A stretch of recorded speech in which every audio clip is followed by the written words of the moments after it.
Hello, my name is Willem Elbers, and I'll be presenting this analysis of neutrino mass from the latest DESI results. I'll discuss how we can use DESI in different ways to constrain neutrino mass, and I'll explain where the information is coming from. And then I will discuss the latest constraints on neutrino mass from data release 2, which is coming out today. So this is the product of the work of many people, and it would not have been possible without the support of our sponsors, and I feel very grateful to give this talk on behalf of the DESI Collaboration. So let's jump in. I like to show the constraints on neutrino mass in terms of the sum of the three neutrino masses as a function of the lightest neutrino mass. And we know from neutrino oscillations that at least two of the three neutrinos have a non-zero mass, and that the sum of the three neutrino masses must be on one of these two curves, depending on how the masses are ordered. So they could be in the normal mass ordering or in the inverted mass ordering. It is possible to measure the absolute neutrino mass scale in the lab, and this is being done by the Catherine experiment. And they recently put this very strong constraint on the sum of the three neutrino masses, or really on the effective electron antineutrino mass, which here is translated into a constraint on the sum of neutrino masses of about 1 eV. And this is the strongest model-independent bound on the neutrino mass scale. But in cosmology, we're also sensitive to neutrino masses. And so a few years ago already, Planck, using measurements of the cosmic microwave background, put this stronger constraint on the sum of neutrino masses. So in this case, it's the lighter shade of blue that is ruled out. But this is under the assumption of lambda CDM cosmology. If we add on top of Planck some probe of the large-scale structure at late times, then we can do even better. And this is because early time probes and late time probes are highly complementary, as I will explain. So last year, DESI, in combination with cosmic microwave background data, put this very strong constraint on the sum of neutrino masses, which at 95% confidence is already ruling out the inverted mass ordering and is getting very close to the lower bound for the normal mass ordering. So it's good to put this in a historical perspective, because people have been trying to constrain the neutrino mass for many decades. And at least since the 1980s, there have been constraints both from astrophysics and from the lab, shown in black and red, respectively. And in the decades since, they have come down by about 3 orders of magnitude, up to the present day, where we can see that the astrophysical constraints, at least, are pushing up very close to these lower bounds from neutrino oscillations. And we can put the latest DESI points from last year on this plot in orange in the bottom right corner of this plot. So the way DESI can constrain neutrino masses is through the distance-redshift relation. And this depends on the energy density of various matter components in the universe through the expansion rate, which depends on the density in radiation, the density in matter, and the density in dark energy. And it's really the density in matter that is important, because this contains contributions from cold dark matter, from baryons, and from massive neutrinos. And so that's how we can constrain neutrino mass. And the way DESI does this is using standard rulers. So these are objects of known intrinsic size. And by measuring the apparent size at different redshifts, we can determine the distance to that redshift. And because DESI is a spectroscopic survey, it can do this both along the line of sight and perpendicular to it. And the standard ruler that DESI uses are the Baryon acoustic oscillations.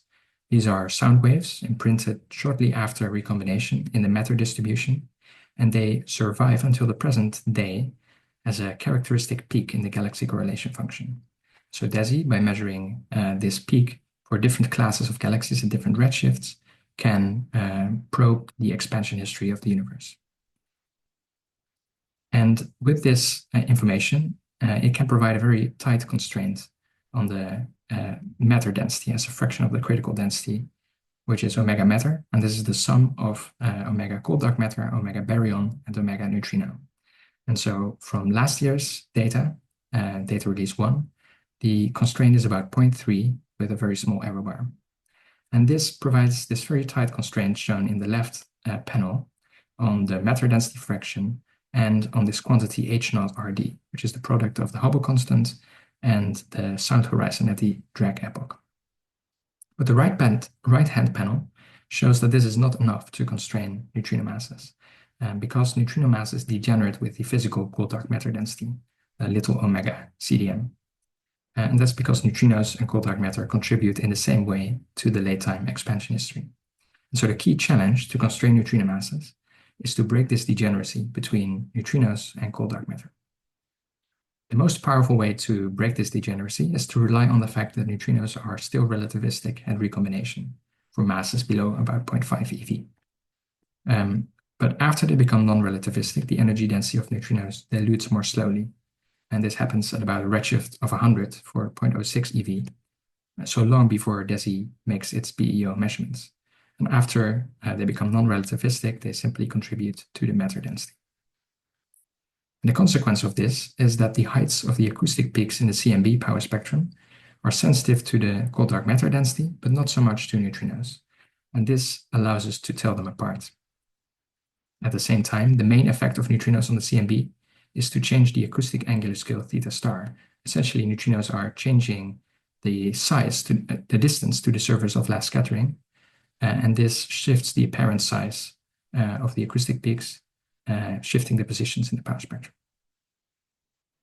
And therefore, the CMB constraint on neutrino masses has a similar geometric degeneracy as the BEO, but this time the degeneracy is with omega matter, whereas omega matter is well measured by DESI.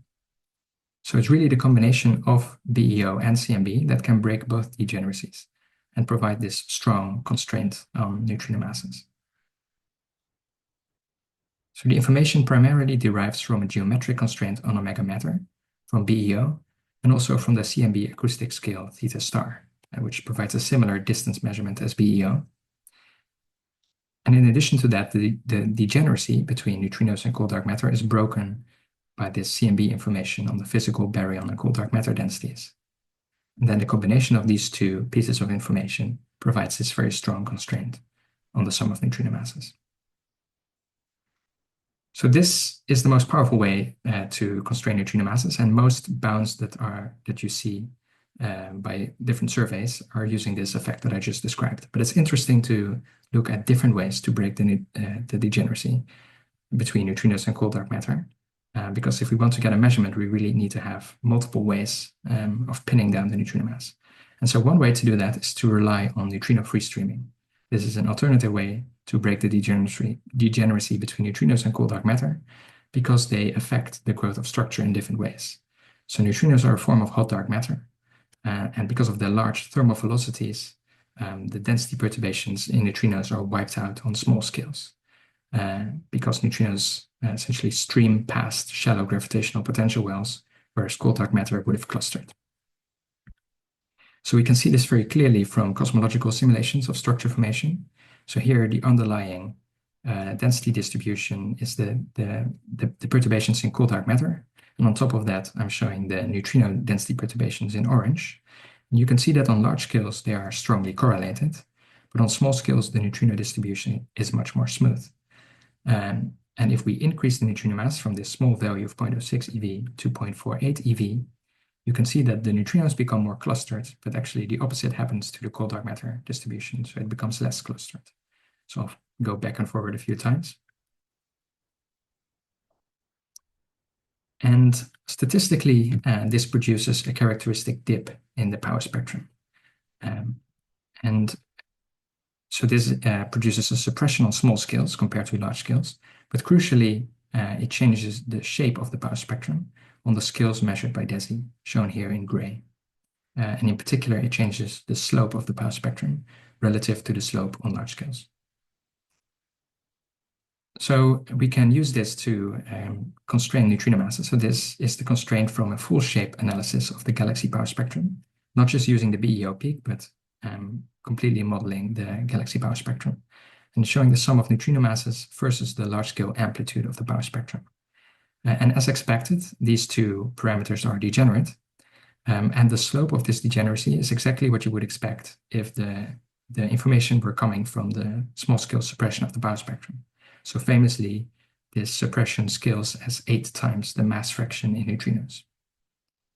But actually, the information is not coming from the amplitude of the power spectrum, but rather it's coming from the shape. So the sum of neutrino masses is also degenerate with the slope of the power spectrum, NS. And we can break this degeneracy by using CMB information on the slope. So in this case, we get a complementary constraint on the neutrino mass.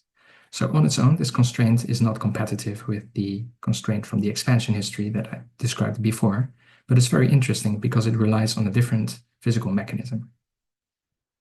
We can go further and use DESI in two ways to constrain neutrino mass. So both using geometric information, so that's the BEO constraint combined with Big Bang nucleosynthesis, BBN, which provides information about the physical baryon density independent of the CMB, and the CMB prior on the acoustic angular scale theta star. So this produces this purple constraint, which is still degenerate between neutrinos and cold dark matter. But then using this shape information in black, we can break the degeneracy in a different way and obtain the blue contours. So let's show the results from last year's data release 1. So on the right-hand side, I'm showing the 1D marginalized posterior distribution for 3 different cases. So in orange, the constraint from the CMB alone, including CMB lensing. And then in blue, the constraint that I just described using the full shape of the power spectrum, Big Bang nucleosynthesis, and the CMB information on theta star and NS. And you can see that this is very similar to the CMB case in terms of its constraining power. But it's really the full combination of DESI BEO and CMB, shown here in black dashed, that provides the most powerful constraints. And so the strongest limit last year was 0.071 EV at 95% confidence. And the constraint that we get using this complementary effects is about 0.2 EV. It's also interesting to compare these constraints with the lower bounds from the neutrino oscillations. So here the pink region is the region that is allowed under the normal mass ordering only, and the blue region is allowed under both the normal and inverted mass orderings. And although all our constraints have a most probable value at 0 neutrino mass, it's the most powerful constraint that is really putting pressure on the inverted mass ordering and also getting close to ruling out the normal mass ordering. So today, DESI is releasing its results from data release 2, which provides a major improvement over data release 1, because the number of galaxies and quasars used in the analysis increases to more than 14 million. This is about a factor 2.4 improvement. So look out for the papers on the archive today and the other presentations in this playlist for more details. But I can discuss the neutrino results. So with data release 2, DESI has improved its constraint on neutrino mass, and we get a new upper bound of 0.064 EV at 95% confidence. And this is our strongest limit yet. And you can see here on the right the improvement compared to year 1 in dashed black. So, of course, we're using CMB information, and our baseline CMB dataset consists of 3 Planck likelihoods, SimAll, Commander for the large scales, and ChemSpec for small scales. And it also uses CMB lensing information from ACT and Planck. But there are different CMB likelihoods available on the market. One of them is Lollipop Helipop, and this one produces a slight relaxation of the neutrino mass constraint. But overall, in the right-hand panel, you can see that the 3 different combinations of CMB likelihoods, so our baseline model, PLIC, and LH, produce fairly consistent results. So we can put our latest constraints on this historical plot, and it's the blue point here in the very right-hand side of the plot. But as I just mentioned, an interesting aspect of our analysis is that the posteriors all peak at 0 mass, which is an unvisible value. And this raises the question whether we should perhaps relax our prior that the neutrino mass should be greater than 0. Because otherwise we cannot answer the question whether cosmic neutrinos are really compatible with experimental data. Because it appears that the likelihood is actually peaking in the negative mass range. So we carried out a complementary frequentist analysis using profile likelihoods. And essentially what we did was we maximized the likelihood for each fixed value of the neutrino mass over all the other cosmological and nuisance parameters. And in this way, determined that the maximum of the likelihood indeed appears to be in the negative mass range. We also placed the complementary frequentist upper bound of 0.053 electronvolts using the Feldman-Cousins method to account for this physical boundary at 0 mass. And this is 20% lower than the Bayesian limit. And it's already in tension with the lower bound from neutrino oscillations. So let's follow this data and consider the scenario of a negative effective mass in more detail. The Einstein equations that govern all of our cosmological observables only depend on the neutrino energy, and so they only depend on the neutrino mass squared. So even if the neutrino mass were negative, this would have no observable consequences. But we can introduce something like a negative energy, essentially by reversing the sign and then using the same absolute value of the mass as we would have otherwise. And so this is really what we mean by a negative effective neutrino mass. And the consequence of this is a reversal of all the familiar neutrino effects. So the greater expansion rate that you get with positive neutrino masses becomes a smaller expansion rate. And the suppression of clustering on small scales becomes an enhancement of clustering. And I should emphasize that this is just a mathematical continuation of the model that we use to test for systematics or new physics, which doesn't necessarily have to be related to neutrinos. We're looking for unknown unknowns that correlate with neutrino mass, but we're not actually proposing that neutrino masses can be negative or introducing a mechanism for this to be the case. So let's illustrate this, how this affects our data. So here I'm showing the isotropic BEO distance measurements from DESI DR2 in black. And the gray dashed line is a lambda CDM fit, assuming massless neutrinos. So if we increase the neutrino mass, then the distance measurements actually become larger. But the fit with the data improves if we adopt these negative effective neutrino masses. So showing the results, and when we adopt a broad uniform prior that allows for negative values, we find that the data actually prefer these negative effective neutrino masses. This is true for the CMB alone in orange, and it's also true for this free streaming constraint in blue, but it's most significant for the full combination of DESI, BEO, and CMB in black dashed. And so in this case, we get a tension of 2.8 sigma with the lower bound from neutrino oscillations. The best fitting value that we get from the combination of DESI and CMB is minus 0.12 eV. This actually agrees very well with the best fitting value that you get from the CMB alone, minus 0.11 eV. So moving to DR2, we find that the peak of the posterior shifts slightly towards 0, but the precision also increases. And so overall, the tension increases to 3 sigma. And in this case, the best fitting value is very close to what it was in DR1, minus 0.1 eV. So interestingly, both CMB and DESI agree on this product of H0 and RD at the same effective neutrino mass. And essentially, allowing for these negative effective neutrino masses also resolves some internal CMB tensions at a negative, at a value of H0 RD that is actually measured by DESI. So we can show this also in terms of the isotropic BEO distance measurements. So that's shown here relative to the distance measurements predicted from the CMB for lambda CDM with a neutrino mass fixed at 0.06 eV. So in descending order in terms of neutrino mass, going from 0.1 eV, the lower bound for the inverted mass ordering in green, to 0.06 eV, the lower bound for the normal mass ordering in orange, to 0 eV, which is already unphysical, in blue, to minus 0.11 eV in black, which is the best fitting value from the CMB alone. And this value actually provides a very good fit to the DESI data. So the combined fit to DESI, BEO, and CMB is shown in brown dashed. So what does this mean? Well, one possibility is that it could be related to dark energy. So last year, DESI found hints of a dynamical dark energy with an equation of state that evolves in time.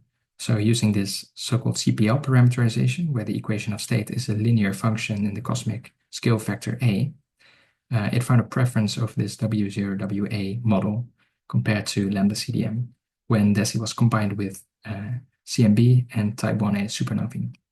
And I should say here that this CPL parameterization is a phenomenological model of dark energy, but it can describe well more physically motivated dark energy models. So if we allow for this evolving dark energy, then we find that we can recover positive neutrino masses. So for data release 1, we found a mean of 0.08 eV when assuming W0WA CDM. However, this is only possible if one allows the dark energy equation of state to be less than -1. If one imposes a condition that dark energy is never phantom, so the equation of state is always greater than -1, then the neutrino tension actually becomes worse. And how this turns out for data release 2, for that I refer you to the other presentations in this playlist. So with that, I would like to conclude and say that DESI has placed its strongest limit on the sum of neutrino masses, assuming the lambda CDM model, 0.064 eV. This is at 95% confidence. Using full shape modeling of the galaxy power spectrum, we can place complementary constraints that use both geometric and shape information. And it turns out that our data have a preference for negative effective neutrino masses at 3 sigma tension with the low bound from neutrino oscillations. And this result challenges the lambda CDM model and could point to evolving dark energy.